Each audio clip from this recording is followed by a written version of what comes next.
They say the most dangerous person in your life isn't an enemy standing across from you. It's the one who knew you before you learned how to edit yourself, before you learned which parts to hide and which parts to sell. And for Meghan, that person was never a reporter, never a palace aide, never the British press sharpening their knives. It was the man who shared a bed with her before the titles, before the castles, before the carefully rehearsed pauses and soft smiles. It was Trevor. Long before royal protocol and global interviews, Meghan was married to a Hollywood producer who genuinely believed he was building a future with a woman chasing her dreams. What he didn't realize was that he was living with someone already practicing reinvention. Someone learning how to become whoever the room needed her to be. Their marriage didn't end with screaming headlines or public scandals. It ended quietly. Papers signed, boxes packed, silence. But quiet endings don't mean empty ones. Trevor didn't leave with revenge.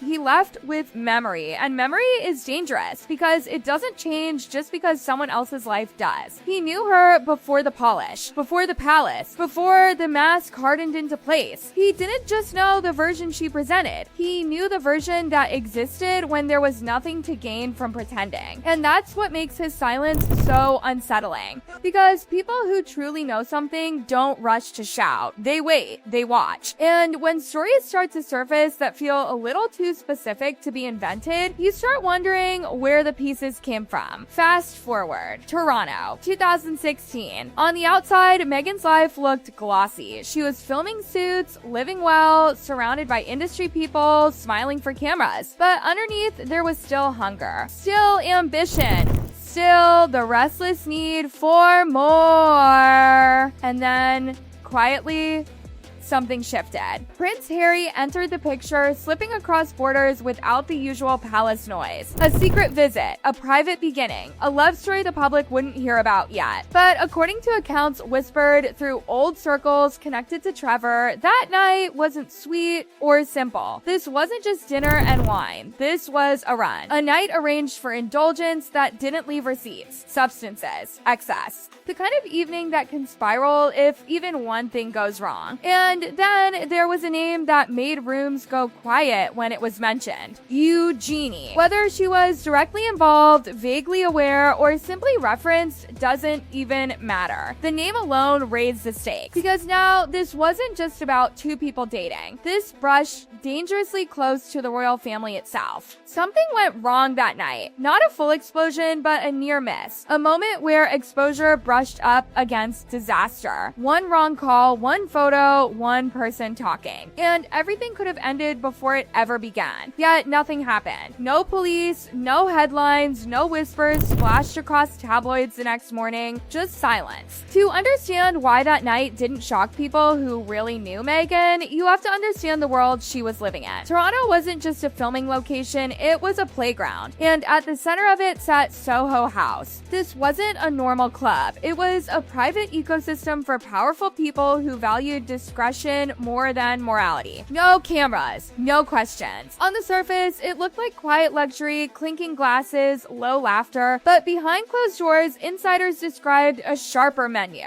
Indulgence without consequences, excess without witnesses. And Meghan wasn't wandering through this world by accident. People who partied with her didn't describe her as just another guest. They described her as a connector. The one who knew who wanted what. The one who knew how to get it. The one who could make things appear without anyone asking where they came from. Her value wasn't beauty, it wasn't charm, it was access. She didn't just keep the party going, she made the party possible. She made people feel untouchable, even when lines were being crossed. So when you look back at that Toronto night, it stops feeling shocking. It starts feeling familiar, routine. Another environment she knew exactly how to navigate. Years before Toronto, before Harry, there was Jamaica. A beach wedding, sun, sand, celebration. Meghan married Trevor in what should have been a carefree, joyful moment. But guests didn't leave talking about vows or romance. They talked about her. Not dancing, not laughing, rolling. She reportedly sat and rolled 100 joints for her guests, one by one. Not as a joke, not as a novelty, as a process. At the time, people brushed it off, called it fun, said it showed how relaxed and cool she was, but seen through the lens of everything that followed, it reads needs differently. This wasn't about partying. It was about control, about shaping the atmosphere, about being the supplier, the director, the person setting the tone of the night. And Trevor saw this version of her up close, long before anyone imagined a duchess. This wasn't a phase. It was a pattern. What made Meghan different wasn't what she did. It was how cleanly she separated her worlds. To Hollywood, she was a struggling actress with big dreams. To family, the polished daughter. To Prince Harry, the understanding partner who made him feel seen. And to the nightlife circle, she was bold, confident, unflinching. She gave everyone just enough of herself to feel trusted while keeping the rest locked away. No overlap, no comparisons. That wasn't chaos. That was design. And when Harry entered her life, those skills didn't disappear. They sharpened. People love to assume Harry was naive, that he didn't see warning signs, that he was fooled. But Harry wasn't new to scandal. Vegas photos, late nights, palace cleanups. He didn't need someone to save him. He needed someone who wouldn't panic when things got messy. And that's where Meghan fit perfectly. She didn't judge the chaos. She understood it. She knew how to keep indulgence quiet, how to move through shadows without leaving fingerprints. Inside palace walls, every mistake leaked. Every slip became a headline. Meghan offered discretion, control, a sense of safety. She wasn't just a girlfriend. She became the one person who could see his darker edges and not flinch. The one who didn't try to fix him, but made the risk feel contained. That kind of bond locks in fast. She didn't represent danger to him. She represented escape. Every reinvention leaves marks. Hers just happened to be written on her face. Old photos show softer features, familiar lines, a resemblance to her family. Over time, those features sharpened, narrowed, changed. Officially, it was refinement, Hollywood polish. But whispers from her Toronto years suggested something darker. Heavy cocaine use doesn't just vanish. It eats cartilage, collapses tissue. At that point, surgery stops being about beauty. It becomes repair. Each procedure wasn't just a makeover. It was a burial. Another layer covering a version of herself she couldn't afford to let resurface. Her face wasn't just changing. Her past was being rewritten.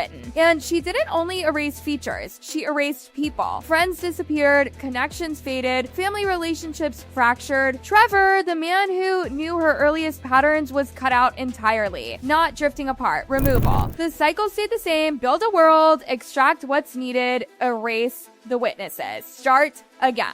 By the time questions surfaced, there was no one left who could easily stitch the story together. Anyone who remembered a different Meghan no longer had access to the new one. And that was the point. Cracks still slipped through. She said she never Googled Harry, yet described him with studied precision. She said she was trapped and isolated, yet records showed frequent travel. She spoke of secrecy while leaving trails everywhere. Then came Archie. The questions, the missing details, the confusion. Even her own birth year became oddly unclear. Small in Hollywood, serious in royalty. The palace noticed. Early biographies quietly changed. Claims softened, achievements reduced. Her public profile was narrowed to something safer. Actress from Suits. That wasn't an accident, that was distance. So who is Meghan? A woman swept up by fate? Or a strategist who mastered reinvention long before a crown entered the picture? The evidence points to someone who didn't stumble into history. She engineered her way there. And that's why the story lingers. Because for every polished photo, there's a shadow just outside the frame. For every carefully chosen word, there's a memory someone else still holds.